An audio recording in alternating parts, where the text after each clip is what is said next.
Ya, salam jumpa dengan Ibu Sri Suwarti Ningsih. Kita akan membahas tentang konflik dan integrasi sosial. Nah, dalam materi ini, melalui perkuliahan ini, kita akan mencapai capaian pembelajaran dalam materi konflik dan integrasi sosial ini apa saja.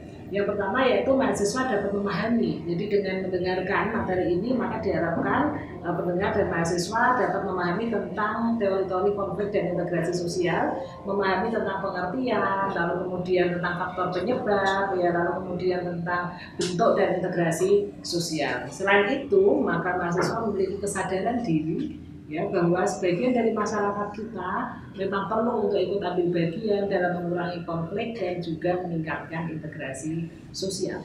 Nah, oleh sebab itu ya materi-materi yang kita bahas panjang 15 menit ini apa saja ya gitu ya. Mari kita simak. Yang pertama adalah materi untuk memahami teori konflik dan integrasi sosial. Jadi kita akan bedah materi teori itu dan juga pengertian-pengertian, bentuk dan faktor-faktor, serta menjelaskan kasus-kasus konflik. Mungkin teman-teman bisa melihat kasus-kasus konflik yang ada di sekitar kita, lalu bagaimana cara menanganinya, dan juga tentang fenomena integrasi sosial. Ya. Jelas ya, jadi kita akan membahas tentang itu, aspek-aspeknya. Oleh sebab itu, kita akan ngomong tentang pengertian, tentang bentuk, faktor penyebab, dampak, dan juga penyelesaian tentang contoh-contoh kasus yang ada di sekitar kita. Oke? Nah, lalu kemudian dari situ, maka kita akan lihat dari pengertian, ya, dari pengertian konflik ya, dari pengertian konflik. Apa itu pengertian konflik di sini? Ada berbagai tokoh. Ya, ada berbagai tokoh yang mendefinisikan tentang konflik itu. Misalnya ya, ini dari Suryono Sukanto ya, itu mengatakan konflik ya adalah merupakan satu proses ya untuk memenuhi tujuan dengan cara menentang. Jadi dengan cara menentang pihak lawan ya agar tujuan itu tercapai. Ya, supaya lawan itu yang menjadi ancaman dirinya, kemudian dia harus berusaha mencapai, itulah konflik ya. Sementara Koser mengatakan bahwa konflik merupakan perjuangan. Jadi konflik merupakan perjuangan nilai, kekuasaan dan sumber daya yang bersifat langka ya dengan maksud untuk menetralkan, mencederai atau melenyapkan lawan. Jadi itu adalah menurut Koser. Sementara Gillen dan Gillen yang mendefinisikan konflik adalah proses interaksi yang berlawanan. Ya, proses interaksi berlawanan, dan dalam bahasa Latin memang konflik itu merupakan artinya dari configure ya, artinya adalah saling memukul.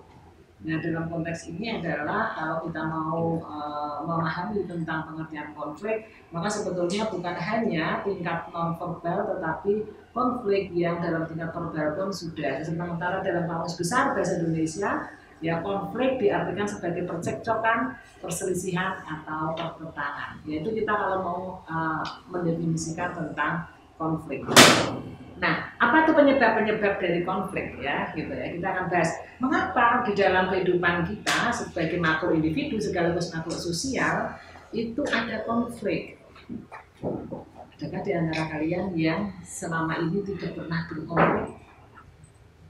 Saya yakin meskipun mungkin 5% ya atau kecil ya pasti pernah konflik, minimal mungkin ya punya rasa galau gitu lah ya dengan diri sendiri, konflik dengan diri sendiri gitu ya. Nah, kenapa itu bisa terjadi konflik di dalam kehidupan masyarakat? Karena yang pertama adalah individu itu beragam, karena ada perbedaan di antara individu. Ya. Satu keluarga dari satu ibu punya 2 anak, itu pun bisa saja anak nomor 1 dengan nomor 2 bisa beda. Ya, padahal dia hanya dari satu ibu, sehingga kadang-kadang bisa muncul konflik-konflik kecil antar saudara begitu ya gitu. Ya, lalu perbedaan kebudayaan, perbedaan kepentingan. Ya, yang satu ingin ya, misalnya kuliah itu saya ingin memperoleh nilai A terus dengan cara apapun. Ya, tidak halal pun saya tempuh supaya dapat A. Tapi yang satu mengatakan saya kuliah ini ingin memperoleh pengetahuan. Ya, sehingga pengetahuan saya tinggi, kalau toh ternyata dapat B saya nggak kecewa, yang penting saya dapat pengetahuan, saya tidak mengejar itu. Ya, bisa seperti itu. Lalu kemudian adanya perubahan-perubahan sosial. Ya. Ya, dalam kehidupan selama ada makhluk hidup, ya, dan bahkan bumi ini pun yang ada makhluk ada benda-benda yang mati pun, itu pun bisa mengalami perubahan. Misalnya bencana alam, banjir, longsor, gunung meletus, itu kan bisa juga merubah kehidupan makhluk hidup yang ada di atasnya. Ya, ini penyebab-penyebab dari konflik. Nah, bentuk konflik itu macam-macam ya, teman-teman ya. Jadi menurut Koser, konflik itu ada yang bersifat realistis ya. Itu artinya konflik yang realistis itu konflik yang terjadi di dalam grup, di dalam kelompok, bisa juga yang terjadi di luar kelompok. Ya, jadi misalnya kalau saya punya kelompok, ini kalau ini mahasiswa ya, oh ya saya ikut di kegiatan-kegiatan kalau anak sosiologi misalnya di Masos ya. Kalau kemudian kalau misalnya ini anak-anakku apa namanya, kalau komunikasi misalnya ya di Makom kayak gitu.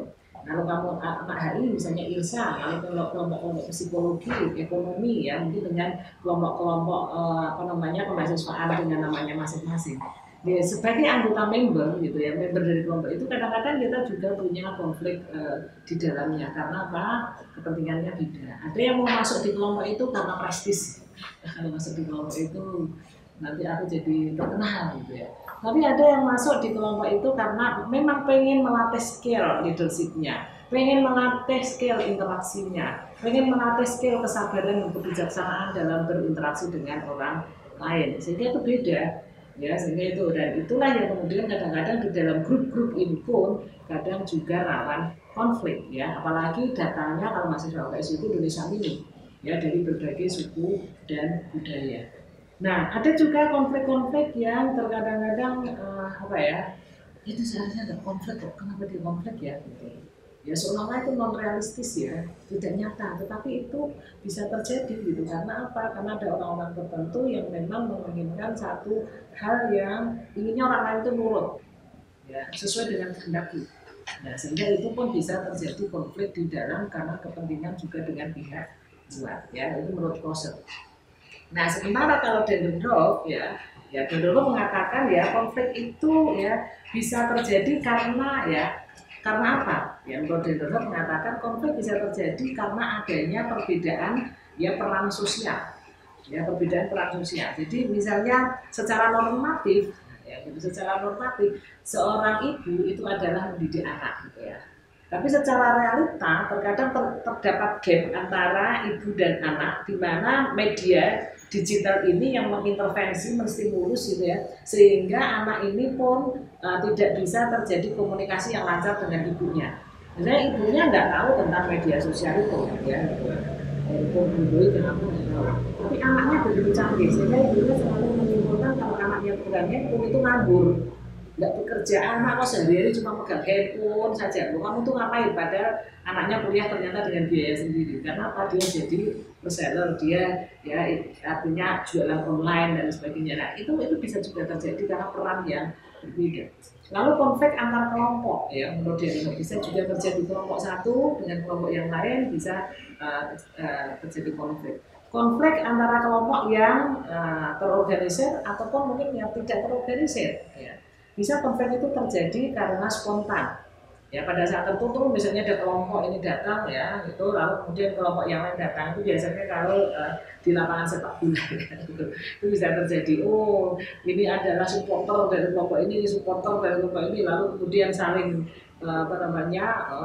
saling berteriak dan itu kemudian membuat tersinggung satu kelompok dan kelompok yang lain.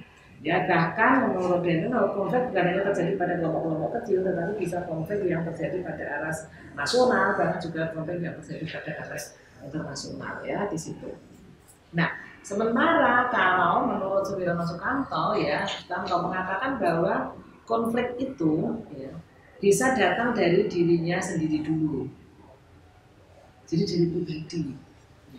Ada orang ya yang merasa capek, ya, yang merasa jengkel, padahal di tengah-tengah kedamaian, ya, karena dirinya nggak pernah nyaman. Karena selalu melihat bahwa aku tuh harusnya begini, kok dia bisa gitu ya, aku tuh ini ya, sehingga di dalam dirinya itu nggak pernah nyaman karena selalu ingin ya dirinya itu mungkin menonjol atau dirinya itu mungkin harus lebih bisa mengalahkan orang lain atau malah ada orang yang merasa dirinya itu terlalu kurang terus gitu ya, terlalu kurang terus sehingga dia tidak nyaman gitu. Nah itu konflik yang ada dalam pribadi bisa ya. Tapi ada orang yang di sekitarnya itu penuh dengan kejengkelan, kemarahan, mungkin ya dan lain-lain. Tapi kok dia bisa senyum, dia nyaman gitu ya. Itu karena di dalam pribadinya tidak ada konflik. Dia bisa menerima realita dalam hidup. Nah ada konflik rasial ya, ada konflik kelas sosial, ada konflik politik, ada konflik juga internasional ya gitu. Nah, psikolog sosial sebenarnya mengatakan bahwa ya konflik bisa juga terjadi antara anak dan orang tua, di antara anak itu sendiri, sanak saudara, dengan orang lain, suami istri, konflik yang ada di lembaga-lembaga di sekolah, di tempat kerja ya, bahkan konflik itu pun terjadi di tanah agama ya. Gereja, masjid, wihara itu belum tentu juga 100% bebas konflik ya. Jadi kadang-kadang kita antar majelis ya, pendeta dengan majelis, antar jemaat ya, habis dengerin khotbah di luarnya habis itu konflik juga gitu ya. Nah ini yang terjadi kadang-kadang saya. Nah sehingga itu berdampak. Nah apa dampak dari konflik? Ada dua, ada positif dan negatif ya. Kalau positif bisa membuat perubahan ya, meningkatkan solidaritas dengan konflik, saling introspeksi, refleksi, evaluasi, akhirnya dia menjadi lebih produktif, ada kompromi baru. Tapi dari sisi negatif kok keretakan ya, bisa berubah kepribadiannya menjadi lebih negatif dan juga munculnya kelompok-kelompok baru. Nah, konflik-konflik itu bisa dalam bentuk kekerasan ya, maupun secara non kekerasan ya, kekerasan verbal maupun non verbal. Nah, oleh sebab itu perlu dikendalikan tuh ya, perlu dikendalikan konflik itu, yaitu pengendalian konflik dapat dilakukan ya baik secara terorganisir maupun tidak terorganisir. Bisa dengan konsiliasi, bisa mediasi, bisa arbitrasi, bisa akomodasi, tapi ada juga yang koersi ya, ada juga yang dengan cara-cara modifikasi. Nah sehingga itu yang perlu kita ketahui. Nah oleh sebab itu teman-teman, bagaimana supaya kita bisa menghentikan konflik? Mari dari dalam diri kita sendiri untuk bisa menerima keberadaan diri sendiri dan keberadaan orang lain. Kita tidak seragam, kita beragam, tapi kita setara. Dengan demikian kita bisa meningkatkan integrasi kita menjadi integrasi sosial, dan kita bisa melakukan kolaborasi dan menjadi bagian dari masyarakat yang bisa hidup secara integrasi sosial, baik secara kelompok maupun secara organisasi. Demikian materi kita untuk konflik dan integrasi sosial. Terima kasih, selamat menyimak.